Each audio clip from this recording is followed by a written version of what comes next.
আপনারা যারা ওজন কমাতে চাচ্ছেন, আলতু ফালতু ডাক্তারের কথা না শুনে আপনি নবীজির সুন্নাতের উপর আমল করেন। বড় বড় চিকিৎসকেরা, ডাক্তারেরা এখন নবীজির এই সমস্ত সুন্নতকে গবেষণা করে একমত পোষণ করেছেন যে হ্যাঁ, আমরা যে পদ্ধতিগুলো দিচ্ছি এর থেকে নবীজির সুন্নতের কার্যকারিতা অনেক বেশি এবং অনেক অনেক গুণে বেশি।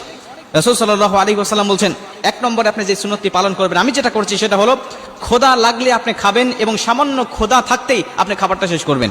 অতিরিক্ত পেট পূর্ণ করে আপনি কখনো খাবার খাবেন না। আবার ক্ষুধা না লাগলে আপনি খাবার খাবেন না। যখন আপনার ক্ষুধা লাগবে তখন আপনি খাবার খাবেন এবং আপনার পেটে এখনো ক্ষুধা আছে, আপনি তখন খাবারটা শেষ করে ফেলবেন। যতক্ষণ পেটে আটতেছে একদম গলা পর্যন্ত আপনি কখনোই খাবেন না।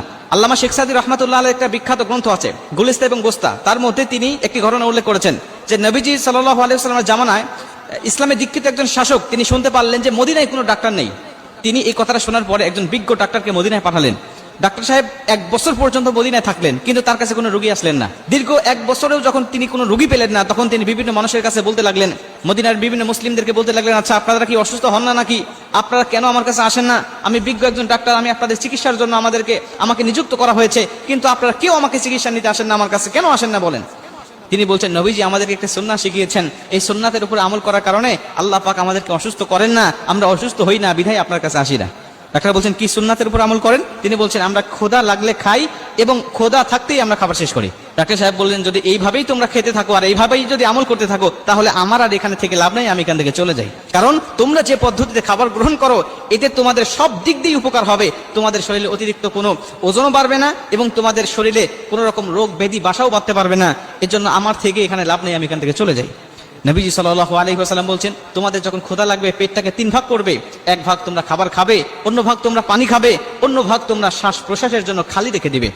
আমরা জানি ক্ষুধা লাগলে আমরা যখন খাই খাবার খেতে খেতে পেট পূর্ণ করে খাবার সময় আমাদের ভালোই লাগে, কিন্তু খাবার শেষ হওয়ার পরে ভিতরে অস্থিরতা কাজ করে, কারণ আমি ভিতরে নিঃশ্বাসের জন্য কোনো জায়গা রাখি নাই।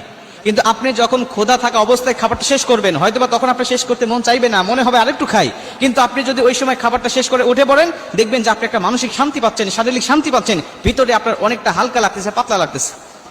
2 নম্বর আমল হলো, নবীজি সাল্লাল্লাহু আলাইহি ওয়াসাল্লাম বলেন যে তোমরা ইশার নামাজের আগেই রাতের খাবারটা শেষ করবে। ক্বাবলাল আশা ওয়াল ইশা, আশা হলো রাতের খাবার, ইশা হলো রাতের নামাজ।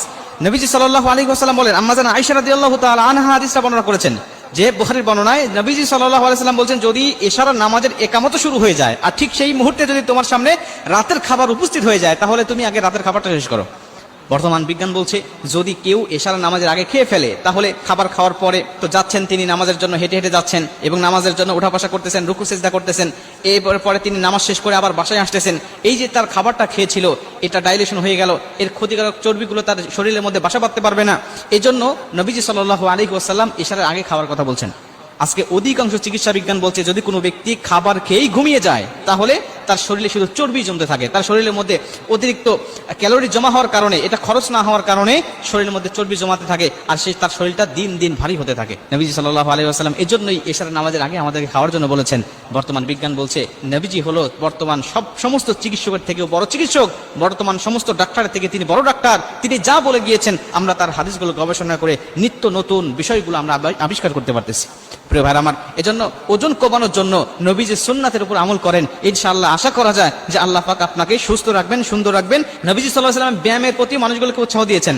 নবীজি বলেছেন, তোমরা শক্তিশালী হও, যুদ্ধের ময়দানে যেন তোমাদেরকে পরাস্ত কেউ না করতে পারে। এজন্য নবীজি বিভিন্ন ট্রেনিং এর ব্যবস্থা করতেন, তিনি বর্ষা নিক্ষেপের ব্যবস্থা করতেন, তীর নিক্ষেপের ব্যবস্থা করতেন, সাহাবীদেরকে ট্রেনিং দিতেন, তিনি ব্যায়ামের প্রতি মানুষগুলোকে উৎসাহ দিতেন। এগুলো করলে তার শরীরও হালকা থাকে, শরীরে শক্তি সঞ্চয় হয়। এজন্য নবীজির সুন্নাত ছাড়া অন্য